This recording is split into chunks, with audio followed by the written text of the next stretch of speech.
What's good, everybody? It's Without Warning. It's your boy Noah, and I'm here with my boy Myles. Yes, sir. And we got another video for you. This time we're doing a Travis Scott songs draft, meaning we're essentially picking our top 5 Travis songs, but if someone else picks it, the other person can't pick it. Also, to clarify, we are only doing songs that were officially released on projects, which means that we're not doing leaks, but we are including mixtapes, Days Before, and Owl Pharaoh. But real quick before we get into this, if you're watching this, either you're subscribed already, the YouTube algorithm blessed you, or you came from TikTok. So if it's one of the later two, go ahead and click subscribe. I know you see the button right now. Don't violate, but let's get right into it. Uzi draft, I had the first pick, so this one, my man's going to get the first pick. What are you rocking with?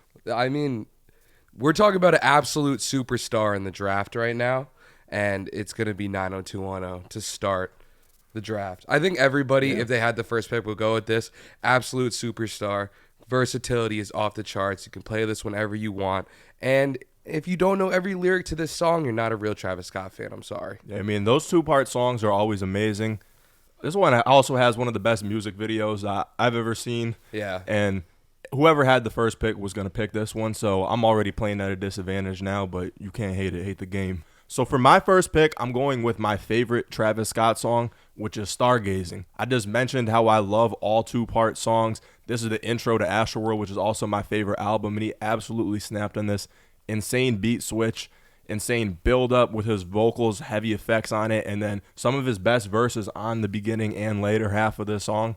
I had to pick it. Yeah, that's a solid pick. I felt like I have that in my top 5 for songs when I was going to draft them, but I know you like Stargazing a lot. That also set the tone as fuck for Astroworld. That's what I'm saying. I feel like anyone that went to the Astroworld tours knows like what you do when you hear that. All right, so for my second pick though, this is a veteran in the draft class for all Travis Scott songs for sure, but one that everybody respects its game and you need it on a team. We might be talking about like a KD type player, and I'm picking Mamacita. Ooh. Needed it for the team. We're talking about Underground Trav getting to peak Travis Scott with Rich Homie Quan. This is an absolute banger of a song.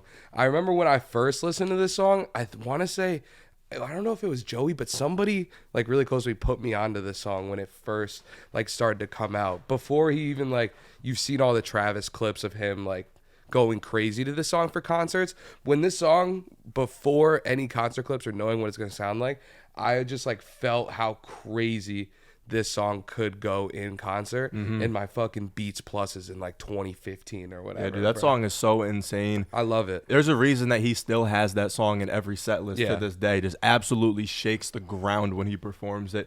Even just from the build-up, before you have any drums, when you just hear that, ooh. Come on, bro. You know what time it is, bro. You know what time it is. I know. That's peak Travis rage before he was really getting big. Obviously, he had fans, but he was raw as fuck back then. Yeah, Mamacita definitely a superstar. All right, for my second pick, this isn't necessarily my second favorite Travis song, but I have to make sure I get it because I know that it's coming up on yours soon, and I'm getting Maria, I'm Drunk. Yeah. Amazing verses, one of the best Thug features. Justin Bieber did his thing, too. That's probably Justin Bieber's best feature, if we're being honest. And, of course, Travis did his thing. Yeah. Super moody beat, fits right in the perfect spot of its sequencing on Rodeo. Yeah, I fuck with Maria, I'm Drunk. I was going to pick that second, like, because there's so many Thug songs with Trav. Like, that's a goated duo when it comes down to it. And I was like, between Maria, I'm Drunk and Mamacita, obviously, but I just had to go with the more hype one. But they have a lot of collaborations, but that's definitely their second There's best. Another Young Thug Travis song that Skyfall. Yeah, I don't know. I don't want to get the spoilers, but yeah. Bro, they could make a whole tape off of their shit. Yeah, I know. They probably have so many in the vault too. Yeah. But yeah, Maria, I'm Drunk for second pick. Yeah, I think people are gonna side with you on that one. I don't know if this is really on your radar, but this is one of my favorite Travis Scott songs. It's a little bit short, and I wish it was a bit longer, but I'm going to take Skeletons at the third pick. Just like yours, a pretty moody track, but we're talking about Kevin Parker from Tame Impala and The Weeknd on the chorus together. Travis Scott had a crazy verse and all over a Pharrell beat. Like, it just like sounds like a insanely goated collaboration. And to me, when I first heard it, I knew that song was special, but I didn't know the details of how like like meticulous it was in the creation of that song. Yeah, dude. And I just ended up loving it. Like, it's only 2 minutes. Like, Trav has one verse. The chorus, obviously, with The Weeknd is spectacular. And the beat is really what caught me at first. And the Astroworld tour for this song, too, just like if you've seen him perform Drugs You Should Try, he brings down that whole screen or everything like that. And it was a very, very similar vibe to that song. And personally, I like it a little bit more than Drugs You Should Try, but that's like what I was between. So yeah, I had a feeling you were gonna pick that one. Kanye also contributed to that too, writing part of Travis's verse, and you have Mike Dean on that too. So you really have like 6 of the best musicians ever on like, one track. Yeah, so that's just like, I don't know why people would talk about songs on Astroworld, but tend to leave that one out. If that song was like 4 minutes long and had like an extended Travis verse and maybe like a beat switch or something, probably would easily be like a top 5 Travis Scott song. Next one, you mentioned it, so I gotta get it. I'm getting Drugs You Should Try It. I had to get an older Travis song because my taste leans more heavy to the Astroworld era, but for this one, this really kind of set the tone for what we could expect for him with his more psychedelic, moody kind of songs like a Maria I'm Drunk. I mean, I think like he kind of perfected the craft with that type of sound on a Maria I'm Drunk, but on a song like Drugs You Can Try It, we really see the raw version of where that's coming from. Yeah. Absolute SoundCloud classic. I wish this was released officially so everybody would hear it. But there's also a reason he keeps that in the set list to this day. Just beautiful song. Yeah, and it's like at the peak of his set list too. Like when this song drops, like it's a moment in time every single time Travis Scott performs this song specifically. And honestly, it carried SoundCloud for a long period of time. Like there was so many people that just went to SoundCloud just to stream this song. Yeah. Like it was weeks on weeks on weeks of being the most streamed song on SoundCloud forever. And it's probably his biggest on SoundCloud now. I mean, maybe Sicko Mode, it got bigger, but that shit was like in 2015 before Butterfly Effect and everything like that, that was like a big hit. And it's weird because it doesn't sound like your Butterfly Effects, your Antidotes and stuff like that. Yeah, it sounds it's very just like different. it just sounds like Travis Scott just like which is making a whole mood there. And it's just like crazy that it's his biggest hit, or at least it was up until then. So this player is low-key slept on, bro. I'm not going to lie. The guy that I'm really fighting for. We're talking about one of the best party anthems on rodeo. I'm not going with Antidote.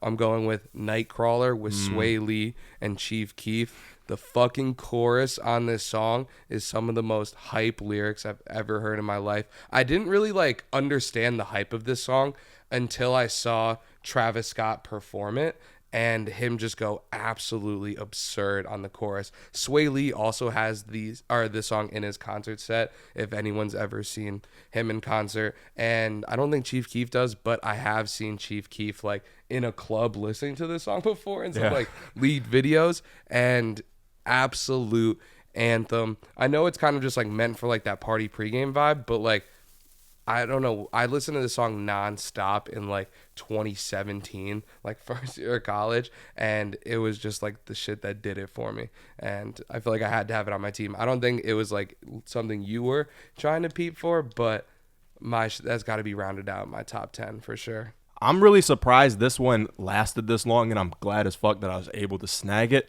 I'm going with Astro Thunder. Yeah. And for my list so far, I've had mostly pretty laid back Trav songs, so this isn't that much of an exception. But Thundercat, amazing beat. This song literally just like transports you to outer space. Every time you're listening to it, it'll just have you floating. And this is another song like Skeletons I wish was longer, because then I think then if it's if we have another verse on that, maybe a feature, we're talking maybe Travis's best song ever. But just in terms of pure sonically, this has to be on the list. Yeah. I don't know if that's like one of my personal favorites, but like as just a plain song outside of Travis Scott, when you listen to it, you're just like, this is a great song at all. Like it could be anybody. I think Thundercat really was doing something special. The bass line on that shit is absolutely electric. Yeah. And you like Travis is like a really big like 808s guy, obviously. Yeah. So you don't really always hear like a super clean moving bass line like that. Yeah. And that just carries the song. I really hope that's the way that Travis Scott goes with this next project. I mean, it seems like cool. It's going to be another like big rager thing, but I think people really want that like Skeletons, Coffee Bean, Astro Thunder vibe for this next album. And I feel like if it's not coming, people are gonna be disappointed. But I think that's a solid pick, and I honestly wasn't really thinking about it, but that was a slept on pick for sure. All right, I got to go with shit that I really, really, really listen to and know every single lyric to. I've got a lot of songs on Rodeo, and I think I'm gonna stay on that trend. I'm going with 3500 with Future and 2 Chainz. Absolute fucking anthem of a song. And that's also like 6 minutes. Future being one of my favorite artists ever. It's just dope that he has like a big song with Travis Scott, with 2 Chainz being one of the best like feature artists ever. It's just an unreal rap collaboration period. Like these are some guys that absolutely rap their ass off but don't get acknowledgement for being like really great fundamental rappers. And I feel like if you played this song to anybody that questions any of these artists' rapping ability, it'll blow them away, truthfully. But this chorus is also fucking hype. Yeah, it's also really cool, like the story behind the chorus too. Isn't about like him witnessing like Kim K dropping 3,500 on the coat. Dude, like, it's fucking lit. They hop in the stew and talk about it. Yeah, like this is a lifestyle track, and it's got the trap god in Future, Travis Scott in his absolute prime, and 2 Chainz just being 2 Chainz. Yeah. I wish there was like a crazy music video to this song. Right. Like just like on some lifestyle shit. Yeah. Of like what these three would just be doing on some shit. Like I would have loved to be in the studio for this track, bro. Because Travis has talked about it before, and he was like, the fact that I got not only Future on a song, but then like got a Chainz verse on it as well was absurd. I really, really wish I was like, if I could really pick any song to see what was going on in the studio, it would be like these three, seeing what the fuck is actually happening. Bro, I just love the language on it too, like how much they use the word trill in it too, like some real Houston shit. Yeah, it's like gives you timestamps of like when the song was made. Another timestamp is just the fact that they like let all of these rappers run as long as they did with their verse. Like we don't get real posse cuts like that. Like back in the day when you would have a song like Fucking Problems or something and just take 4 of the heavy hit, or like a Forever, take like 4 of the heavy hitters in the game and let them all just go who has the best verse. We don't get enough of that nowadays. Yeah, I agree. All right, man, for my 5th pick, I'm really happy that I'm able to get this. I can't believe this went to the 5th round. I'm getting Oh My Diss Side. Oh, okay. First of all, the first half of that, the beat is absolutely insane. It's like actually some like real like metal type shit. Yeah. Absolute crazy rage. And then the beat switch is awesome too. I like how he interprets like the How About Now on the second half of that. Super melodic, and it's just like you just get the best of both worlds with Trav on that, and like a peak Quavo performance too. Yeah. Like just Migos at the top of their powers. Yeah, unreal beat drop as well. Yeah. Like in the first minute of that song, when that first beat drop hits, it takes you to any festival concert setting, and everyone's just going crazy. You could be alone in the car, and that shit is going ridiculously hard. Not to mention the fucking ad-lib performance. I was about to say the ad-libs, bro. I was literally about to say that. That is like the one thing that really takes that song. And I mean, insane. Quavo ad-libs could take any song to another like level. Lil Flame, but like Quavo saying it, bro. If honestly, if I know they did a whole project together, it sounds great. But even if it's just like 3 different artists on a song or one artist doing it, if it was like Quavo doing the ad-libs for you, that's a good enough feature by itself and could elevate a song. Bro. But specifically on that song, I'm a ad-lib memorizer. Like bro, Quavo and Travis is such an underrated duo. I'm still to this day writing the agenda that their collab project was a successful project. I like most of the songs on it, not gonna lie. But yeah, this was definitely the best song they ever made. It's one of my favorite Travis songs. Yeah, I would agree. I'm feeling cool with my list. What about you? I fuck with my list. I think we have very similar lists though in total. Like a lot of like chill music, but also in like a ton of insanely hype songs. Yeah. And we probably have like 8 of the top 10 best Trav songs in my opinion, if not like all 10. And man, it really just shows you how versatile Trav is too. Yeah, I know. And the fact like how we didn't even pick Sicko Mode, bro. That's the one I was thinking about. I was thinking about that. Like, are we really not going to pick Sicko Mode? Like, are we just trying to be different, you know, like not trying to pick the biggest song? Because we didn't have Antidote, we didn't have Sicko Mode, we didn't have Goosebumps, and those are insane songs. Yeah, those are like commercially by far his 3 biggest songs, and none of us picked it. I don't even know. I saw Goosebumps and it was on my list, but I don't know. I'm going with my list, but like it's really cool when you can see a song like Sicko Mode get as popular as it does, with like compared to a lot of the other bullshit you get on like the radio and streaming, because that song is really creative. Yeah, it is a really, really great song. Same thing with Goosebumps. Like there's the radio does get clowned a lot for like really putting out bad music for a ton of money. But like those 3 songs specifically, I think like deserve the mainstream effect, especially Goosebumps. Like that is like the definition of an anthem. So there you have it, Travis Scott songs draft. If you're new here, we also just did Playboi Carti and Lil Uzi. So let us know who you want us to do next. If you haven't, hit subscribe. We appreciate you. Peace. Peace.